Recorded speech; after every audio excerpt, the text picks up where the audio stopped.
Well, Dave, the SpaceX Falcon 9 is going to launch from Vandenberg Air Force Base, and it's going to launch in just about a minute, maybe a little less here, and we should be able to see it right here in our night sky. And what's going to be very cool is because the sun isn't completely down on the West Coast, we should then see the sun hit the rocket. I'm going to get out of the way just in case this thing launches. This attempt by the United States to control the ether was their attempt at world domination.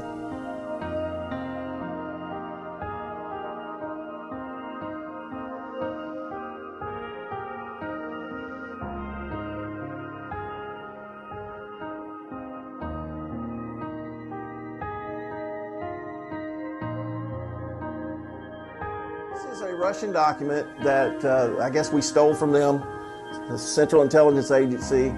Published 1950. It was originally in the Russian language, translated. I want you to see this. This is what I was talking about earlier. The Russians were ticked off. Now remember, what is this? 1950. So we're going back, right, when they were trying to develop the ability to put things in these high altitudes. And it says the failure of U.S. attempts to attain supremacy of the ether.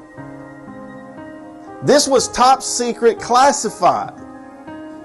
The Russians said that the United States is attempting to gain supremacy of the ether.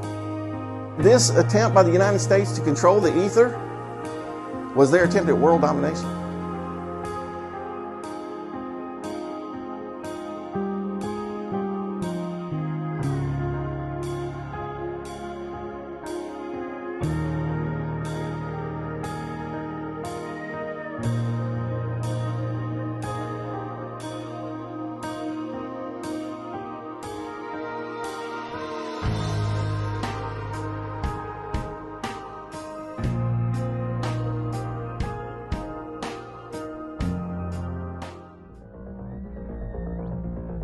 Dark matter is just simply what we call this thing about which we know nothing, responsible for 85% of the gravity of the cosmos.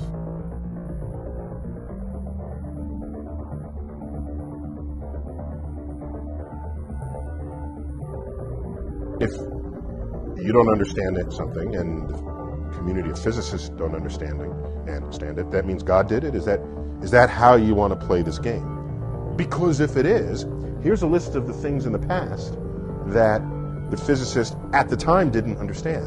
And a talk show you might have conducted 200 years ago would have said, the planets do retrograde?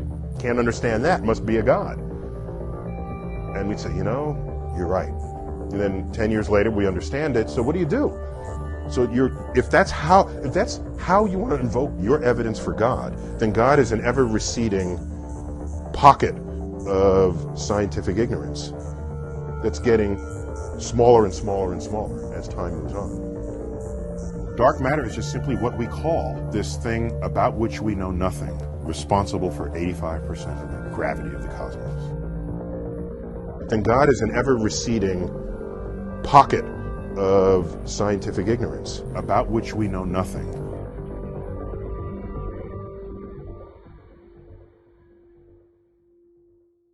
One thing I really want your generation to embrace is that the Earth is a closed system.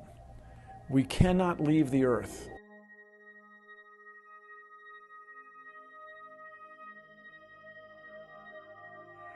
Camera's not going to run without me holding it.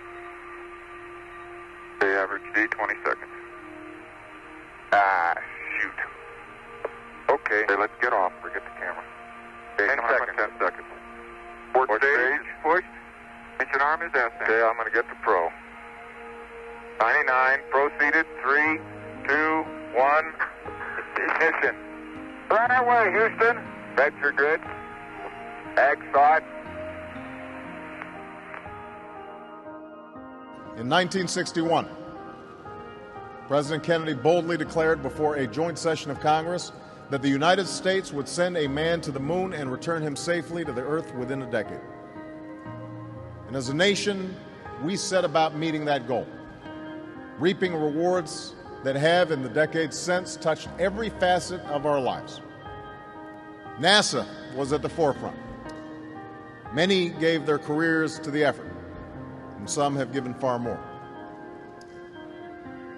And unlike the previous program, we are setting a course with specific and achievable milestones. Early in the next decade, a set of crewed flights will test and prove the systems required for exploration beyond low Earth orbit. Oh, okay. So if the Earth were actually this size, the International Space Station would be orbiting about a half an inch above the surface. The plan that NASA has is to build a rocket called SLS, which is a heavy lift rocket. It's something that is much bigger than what we have today, and it will be able to launch the Orion capsule with humans on board, as well as landers or other components to destinations beyond Earth orbit. Right now, we only can fly in Earth orbit. That's the farthest that we can go. I'd go to the moon in a nanosecond.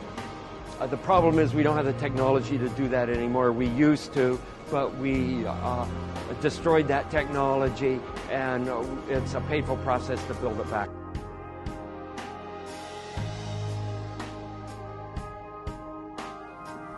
You know, the first lunar mission to the moon wasn't so much about going to the moon. It was about having an event so you can go high enough to take a picture after 500 years to prove it was a ball.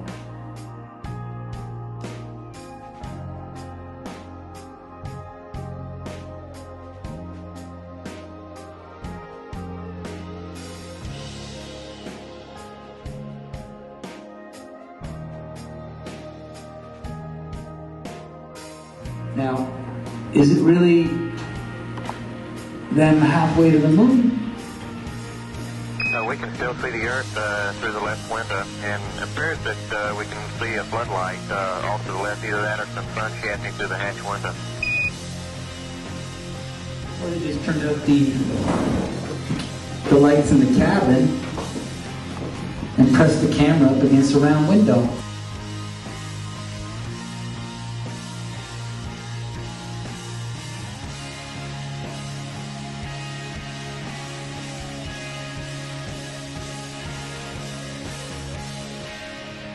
One thing I really want your generation to embrace is that the Earth is a closed system. We cannot leave the Earth.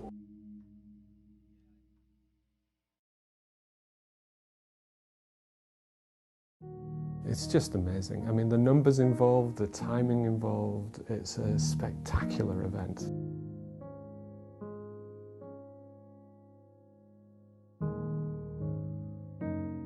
If you were to ask me why the Earth is round, the simple answer would be gravity. Gravity pulls the same in every direction. It pulls all the matter of the Earth into a sphere. That gravity is the same thing that holds us to the Earth. And so this one sort of simple theory explains just this huge number of things. If you take away one of those pieces, then suddenly a whole bunch of things don't work.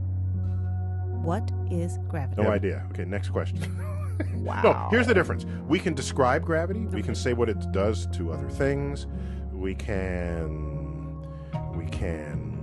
measure it, predict with it. But when you start asking, like, what it is, I don't know. Just like you would distort water if you put your fingers through water and waves propagate out, this is a propagation of the space-time itself. So the space-time is sort of moving in and out, propagating out at the speed of light. As the moon is going around, it's causing ripples in the space-time. And it's those ripples, these are minuscule ripples that are propagating out. And it's those that recently were detected, not from the moon, but from two massive, supermassive, well not supermassive, two massive black holes that were orbiting each other. And so they distorted the space-time enough that these waves that propagated out, they could be detected here on Earth. Space is expanding and contracting, but the amount that space is expanding and contracting by is absolutely minuscule. So this big result that came up with this thing that they detected, the amount by which space was expanding over the many kilometers of their detector was less than the diameter of the nucleus of an atom. So it's an absolutely tiny effect. That's why we don't sort of notice them going past, because if they were big effects, you know, you'd see kind of space doing all sorts of weird things. But because they're so tiny, we just don't see them.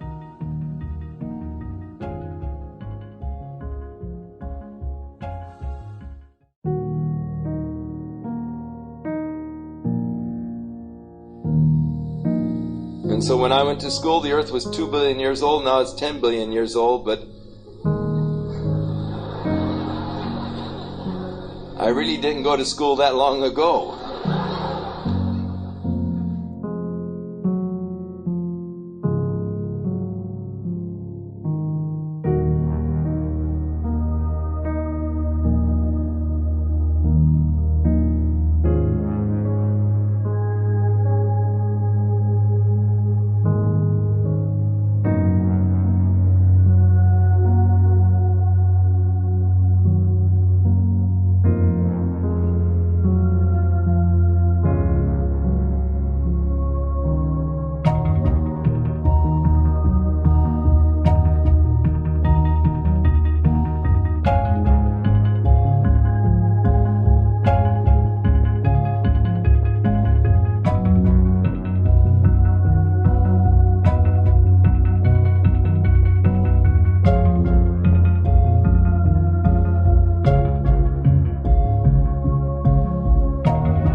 Our goal is to promote authoritative content to our users.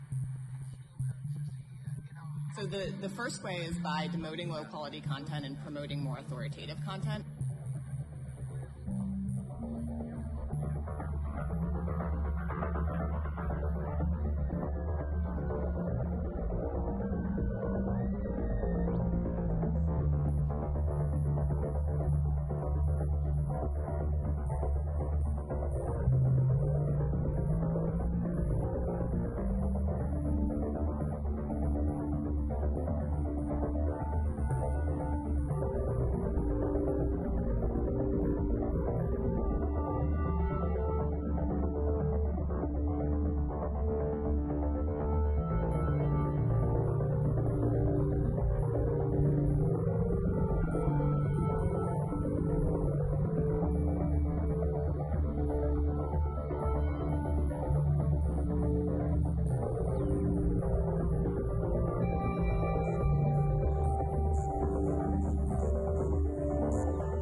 How you're dealing with all these conspiracy theorists on your platform.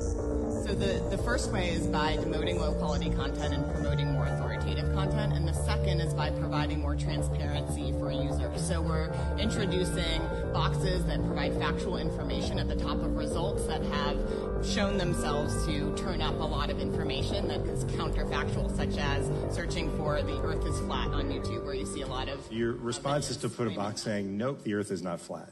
Correct.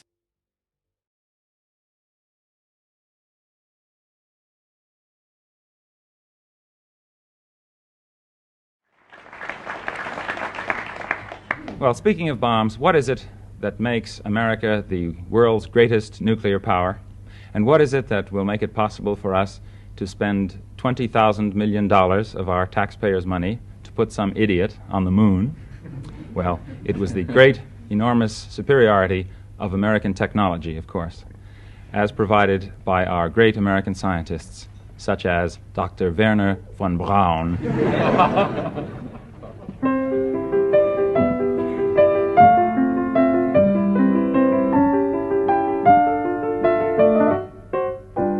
Gather round while I sing you of Werner von Braun, a man whose allegiance is ruled by expedience. Call him a Nazi, he won't even frown. Nazi schmazi, says Werner von Braun. Don't say that he's hypocritical, say rather that he's apolitical. Once the rockets are up, who cares where they come down? That's not my department, says Werner von Braun.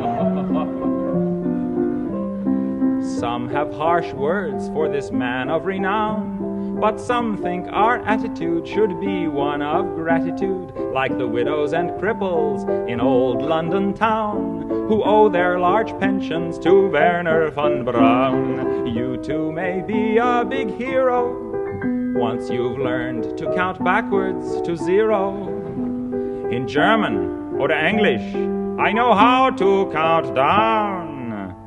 And I'm learning Chinese, says Werner von Braun.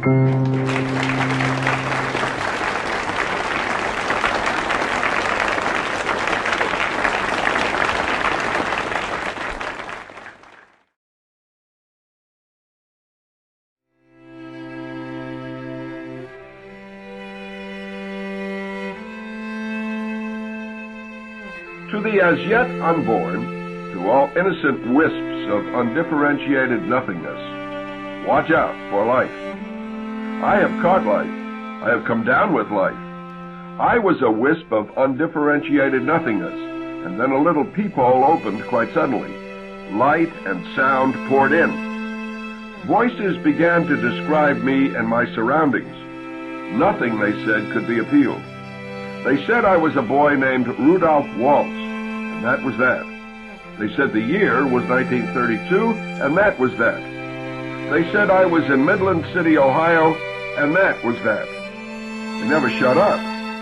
Year after year, they piled detail upon detail. They do it still. You know what they say now? They say the year is 1982, and that I am 50 years old. Blah, blah, blah.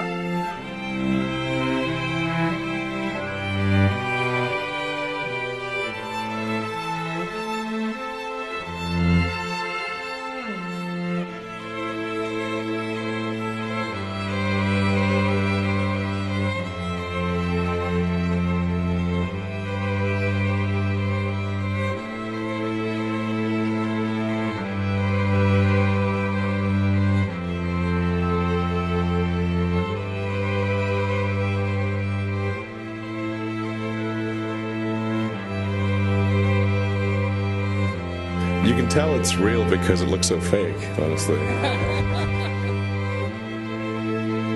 We'd have way better CGI if it was fake.